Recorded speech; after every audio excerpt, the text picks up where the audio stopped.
नमस्कार दोस्तों, this side RJ. आप मुझे देखना स्टार्ट कर चुके हैं जीनियस विद्यार्थी यूट्यूब चैनल पर। दोस्तों, आज की इस वीडियो में हम बात करने जा रहे हैं कि एनिमल अटेंडेंट यानी कि पशु परिचर 2024 का जो पेपर हुआ था, उस पेपर के लेवल क्या रहे थे और कितनी कट ऑफ रह सकती है। इस वीडियो में हम ये चीज़ डिस्कस करने वाले हैं, तो वीडियो के अंत तक ज़रूर बने रहिएगा। हालाँकि इस चीज़ के लिए मेरे पास बहुत ज़्यादा मैसेजेस और बहुत ज़्यादा ही कमेंट आ चुके हैं कि पशु परिचर पर मैं एक वीडियो बना दूँ कि क्या कट ऑफ रह सकती है, एक अनुमानित कट ऑफ हम डिस्कस कर लें। लेकिन जल्दबाजी हम नहीं करते हैं। जैसा कि आप इस चैनल पर जुड़े होंगे तो हम सारी चीज़ों को एनालिसिस करके जितना हमसे हो सकता है वो करके ही आपके साथ कोई डेटा, कोई वीडियो रखने की कोशिश करते हैं। तो इस वीडियो में हम कट ऑफ पर बात करेंगे, लेकिन कट ऑफ पर बात करने से पहले हम उस चीज़ को डिस्कस कर लेते हैं कि किन चीज़ों को आधार बनाते हुए हम ये कट ऑफ डिस्कस कर रहे हैं। एक एक्सपेक्टेड कट ऑफ की हम इस वीडियो में बात कर रहे हैं। तो सबसे पहले हम चीज़ों को देखने वाले हैं कि पेपर का जो लेवल है, पेपर्स के लेवल को हम आधार बनाएंगे कट ऑफ को डिसाइड करने में या अनुमान लगाने में। दूसरा, हम जो बोर्ड का ट्रेंड है, बोर्ड का अभी जो ट्रेंड चल रहा है उसको हम आधार बनाएंगे, और नंबर ऑफ वैकेंसीज कितनी वैकेंसीज है उन चीज़ों को भी आधार बनाएंगे। और इसके अलावा हमारा जो सबसे मेन इम्पोर्टेंट चीज़ है इस बार रहने वाली है वो है नेगेटिव मार्किंग।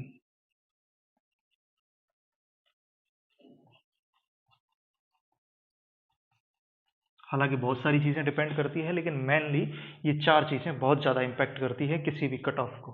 तो पेपर्स के लेवल की अगर हम बात करें तो 4 शिफ्टों में पेपर हुआ है। 4 शिफ्ट हमें यहाँ पर देखने को मिली है। वैसे तो पेपर का जो लेवल था वो बहुत ही ज़्यादा हार्ड नहीं था, और मैं कह सकता हूँ कि इजी टू मॉडरेट था। मॉडरेट के आसपास कहीं था। मतलब बहुत ज़्यादा भी मॉडरेट नहीं था। अगर आप थोड़ा सा इजी की साइड टिल्ट करेंगे इस चीज़ को तो वो ज़्यादा कहना सही रहेगा। कुल मिलाकर के हम ये कह सकते हैं कि इजी की साइड ज़्यादा थे और मॉडरेट की तरफ कम थे। टफ तो बिल्कुल नहीं थे, क्योंकि जिस तरीके का आपको पता है कि पशु परिचर लेवल 1 का एग्ज़ाम था, तो पेपर को उसी तरीके से डिज़ाइन किया गया था। तो पेपर 4 शिफ्टों में हुए थे, और यहाँ पर हमें क्या चीज़ देखने को मिली, पेपर ईज़ी ही देखने को मिले, ईज़ी टू मॉडरेट। और बाकी लेवल क्या था, चारों ही पेपर लगभग समान लेवल के थे। तो नॉर्मलाइजेशन का यहाँ पर इफ़ेक्ट हमें थोड़ा-सा कम देखने को मिल सकता है। हो सकता है कि जो एवरेज स्कोर है उसमें 4-5 नंबरों का डिफ़रेंस आए, तो ज़्यादा हमें यहाँ पर नॉर्मलाइजेशन का जो इफ़ेक्ट है वो देखने को नहीं मिलेगा। मुझे ऐसा लगता है चारों ही पेपरों को देखने के बाद में। बोर्ड का ट्रेंड क्या रहा है, और नंबर ऑफ वैकेंसीज ये लगभग 6000 पदों पर ये वैकेंसीज कंडक्ट की गई थी, ये एग्ज़ाम कंडक्ट किया गया था। तो नंबर ऑफ वैकेंसीज कम नहीं थी। तो इस चीज़ को भी हम देख करके चलेंगे। नेगेटिव मार्किंग की अगर हम बात करें तो जनरली हमें 1/3 नेगेटिव मार्किंग देखने को मिलती है, लेकिन इस एग्ज़ाम में 1/4 नेगेटिव मार्किंग हमें देखने को मिली। तो ऑब्वियसली हम ये चीज़ देख रहे हैं कि अगर आप 4 क्वेश्चन गलत करेंगे तब जाकर के आपका 1 क्वेश्चन नेगेटिव में जाएगा। तो यहाँ पर भी हमें एक रिलैक्सेशन देखने को मिला। इन सारी चीज़ों को देखते हुए मैं एक निष्कर्ष पर पहुँचा हूँ कि यहाँ पर हमें चलो मैं यहाँ से कुछ चीज़ें हटा देता हूँ एक बार।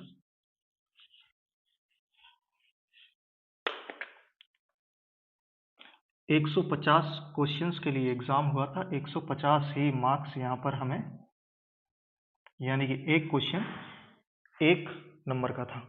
तो मैंने जिस तरीके से पेपर्स को देखा है और बाकी सारी तीनों चारों चीज़ों को एनालिसिस किया है, उसके आधार पर आप ये चीज़ देख सकते हैं कि जिन लोगों के मैं जनरल, ओबीसी और ईडब्ल्यूएस, जैसा कि हमको पता है कि अभी तक इन तीनों कैटेगरीज की जो कट ऑफ रहती है वो लगभग कहीं ना कहीं पास पास हमें यहाँ पर देखने को मिलती है। और बाकी जिन भी कैटेगरीज में अगर आप स्टैंड करते हैं, एससी एसटी वगैरह, तो वहाँ पर हम थोड़ा सा और अलग देखने को हमें कट ऑफ देखने को मिलेगी। तो इन तीनों कैटेगरीज की बात करें तो कहीं ना कहीं मुझे लगता है कि 110 से 115 क्वेश्चन अगर आपके सही हो रहे हैं तो आप एकदम सेफ जोन में हो सकते हैं। 150 क्वेश्चन में से अगर आपके 110 से 115 क्वेश्चन, मुझे लगता है कि 115 आपके क्वेश्चन राइट हो रहे हैं, तो आप बिल्कुल सेफ जोन में मुझे यहाँ पर प्रतीत हो रहे हैं।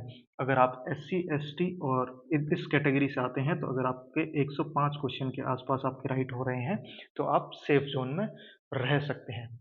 और जो भी महिलाएं हैं, तो महिलाएं इस कैटेगरी में 105 क्वेश्चन के आसपास, और इस कैटेगरी में अगर आप 100 या 95 के आसपास स्टैंड करते हैं, तो कहीं ना कहीं आपको मुझे लगता है कि आप एक सेफ जोन में रहेंगे।